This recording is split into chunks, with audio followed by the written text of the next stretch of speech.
गांव के बाहरी इलाके में एक पुरानी हवेली अकेली खड़ी थी। पेड़ों से घिरी हुई ये हवेली छुपी हुई सी थी। कोई भी इसके पास जाने की हिम्मत नहीं करता था। इस हवेली का इतिहास काला था। कहते थे कि इसमें भूत रहते हैं। हवेली बरसों से खाली पड़ी थी। कोई नहीं जानता था कि पहले वहां कौन रहता था। कुछ लोगों का कहना था कि ये एक अमीर परिवार की थी जो बहुत पहले गांव छोड़कर चले गए थे। दूसरों का कहना था कि ये डाकुओं की छुपने की जगह थी। हवेली बड़ी और भव्य थी, लेकिन इसकी खिड़कियां बंद थी। कभी भव्य रहा प्रवेश द्वार अब जर्जर हो चुका था। बगीचा जंगली पौधों से भर गया था। हवेली के आसपास की हवा में डर का साया था। जो भी पास जाने की हिम्मत करता, उसकी रूह कांप जाती। हवेली गांव के अंधेरे अतीत की निशानी थी। ये रहस्य और डर की जगह थी। गांव वाले इससे दूर ही रहते थे।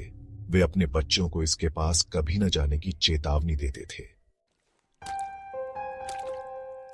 गांव वाले हवेली के बारे में कहानियां फुसफुसाते थे। वे कहते थे कि वहां अजीबोगरीब चीजें होती हैं। कुछ लोगों ने रात में हवेली से अजीब आवाजें सुनी थीं।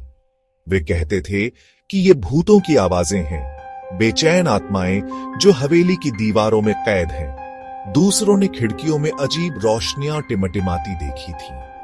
वे कहते थे कि ये भूत बात करने की कोशिश कर रहे हैं, जिंदा लोगों से मदद मांग रहे हैं। कोई भी इन बातों की जांच करने की हिम्मत नहीं करता था। अनजाने का डर बहुत ज्यादा था। कहानियां एक पीढ़ी से दूसरी पीढ़ी तक फैलती रही। हर बार कहानी में डर और रहस्य की एक नई परत जुड़ जाती। हवेली का किस्सा हर साल बढ़ता गया। ये गांव के लोकगीतों का हिस्सा बन गया। गांव वाले दूर ही रहे।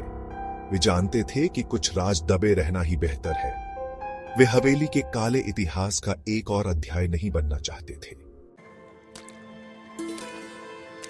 रवि, अर्जुन और नीलू 3 दोस्त थे। वे गांव में रहते थे। वे अपने साहसिक स्वभाव के लिए जाने जाते थे। वे हमेशा अनजाने को तलाशने के लिए उत्सुक रहते थे। उन्होंने भूतिया हवेली की कहानियां सुनी थीं। वे उत्सुक थे। एक दिन उन्होंने जांच करने का फैसला किया। उन्होंने एक वादा किया, वे हवेली के राज खोलेंगे। वे अपने डर का सामना करेंगे। दोस्तों को पता था कि गांव वाले उन्हें रोकने की कोशिश करेंगे। उन्होंने अपनी योजना गुप्त रखने का फैसला किया। उन्होंने आधी रात को हवेली जाने की योजना बनाई। ये वो समय था जब भूत सबसे ज्यादा सक्रिय होते थे। उन्होंने हिम्मत जुटाई। वे अंधेरे में निकल पड़े। वे सच्चाई का पता लगाने के लिए दृढ़ थे। दोस्तों ने गांव वालों की चेतावनियों को अनसुना कर दिया। वे ये साबित करने पर तुले थे कि डरने की कोई बात नहीं है। उन्हें लगता था कि ये सब बेकार की अंधविश्वास है। उन्हें क्या पता था कि उन्हें ऐसी रात का सामना करना पड़ेगा जिसे वे कभी नहीं भूल पाएंगे। जैसे ही आधी रात हुई, वे हवेली के फाटकों पर पहुंचे। लोहे के फाटक ठंडे और जंग लगे थे। वे ऐसे खुल रहे थे जैसे दोस्तों को वापस जाने की चेतावनी दे रहे हों। वे उगे हुए रास्ते पर चले। हवेली उन पर मंडरा रही थी, चांदनी में लंबी परछाई डाल रही थी। रवि ने दरवाजे के हैंडल को पकड़ा। यह मकड़ी के जालों से ढका था। उसने धीरे से हैंडल घुमाया। दरवाजा चरमराता हुआ खुल गया। सड़ी हुई और उपेक्षित चीजों की एक अजीब सी गंध बाहर आई। वे हवेली में दाखिल हुए। अंदर की हवा भारी और स्थिर थी।